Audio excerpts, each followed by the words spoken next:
कालेश्वर हवेली का श्राप। गांव के बाहर घने जंगल के बीच एक वीरान हवेली खड़ी थी। कालेश्वर हवेली। यह हवेली दशकों से खंडहर बन चुकी थी, लेकिन गांव के लोग इसके पास जाने से भी डरते थे। कहा जाता था कि यह हवेली श्रापित थी।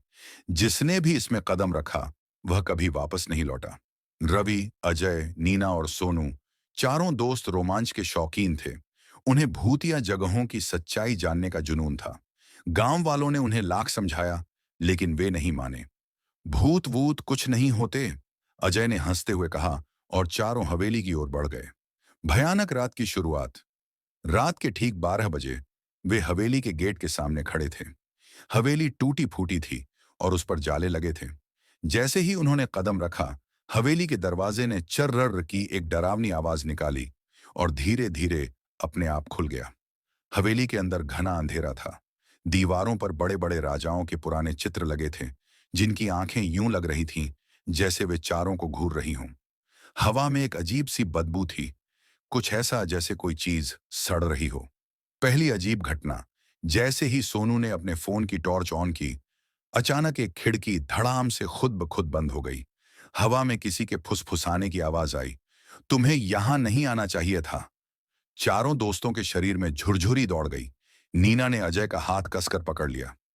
यह सिर्फ हवा होगी, रवि ने खुद को समझाने की कोशिश की, लेकिन तभी ऊपर की मंजिल से किसी के चलने की, धीरे धीरे घसीटते हुए कदमों की आवाज आने लगी। छत पर छिपा अंधकार। चारों हिम्मत जुटाकर ऊपर जाने लगे।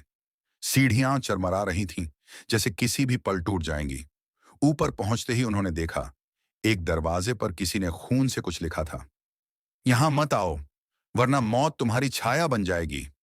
रवि ने दरवाजा खोला। कमरे के अंदर एक पुरानी अलमारी रखी थी, लेकिन जैसे ही अजय ने उसे छूने की कोशिश की, अलमारी अपने आप हिलने लगी।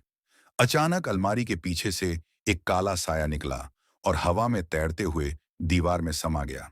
सोनू घबराकर बोला, हमें तुरंत यहां से निकलना चाहिए। लेकिन जब उन्होंने पीछे मुड़कर देखा, तो सीढ़ियां गायब हो चुकी थीं। अब उनके पास सिर्फ एक ही रास्ता था, वह दरवाजा जो हवेली के अंदर और गहराई में जाता था। कालेश्वर का श्राप। रवि ने कमरे के कोने में पड़ी एक पुरानी किताब उठाई। किताब के पन्ने पीले पड़ चुके थे और उसका शीर्षक था कालेश्वर हवेली का श्राप। जैसे ही रवि ने पढ़ना शुरू किया, एक ठंडी हवा का झोंका आया और मोमबत्तियां बुझ गईं। कमरे में गहरा अंधेरा छा गया।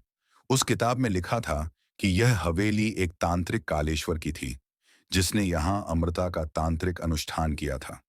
लेकिन अनुष्ठान के दौरान कोई भयावह गलती हो गई और तांत्रिक खुद अपने ही श्राप में फंस गया।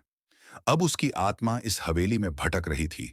जो भी इस जगह पर आता, वह हवेली का हिस्सा बन जाता। दरवाजे के पीछे मौत। अचानक हवा में वही फुसफुसाहट फिर गूंजने लगी। तुमने मेरी सच्चाई जान ली, अब तुम यहां से कभी बाहर नहीं जा पाओगे।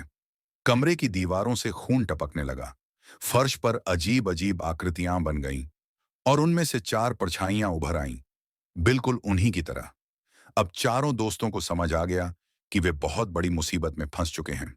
उन्होंने भागने की कोशिश की, लेकिन दरवाजे अपने आप बंद हो गए। तभी कमरे के बीचों बीच एक भयानक आकृति उभरने लगी। लंबे नाखून, जलती हुई आंखें और फटी हुई खाल। तुम मेरी हवेली में आए हो, अब मेरी आत्मा तुम्हारे शरीर में बस जाएगी। अंत या एक नई शुरुआत। नीना ने डरते हुए किताब के आखिरी पन्ने को पलटा, जिस पर लिखा था, इस श्राप से बचने का सिर्फ एक ही तरीका है, मंत्र पढ़ो और भागो।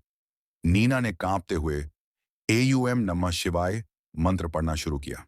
जैसे ही मंत्र गूंजा, हवेली की दीवारें हिलने लगीं, जमीन दरकने लगी और कालेश्वर की आत्मा जोर जोर से चीखने लगी। अचानक हवेली के दरवाजे खुल गए। चारों दोस्तों ने जान बचाकर दौड़ लगा दी और जंगल से बाहर आ गए।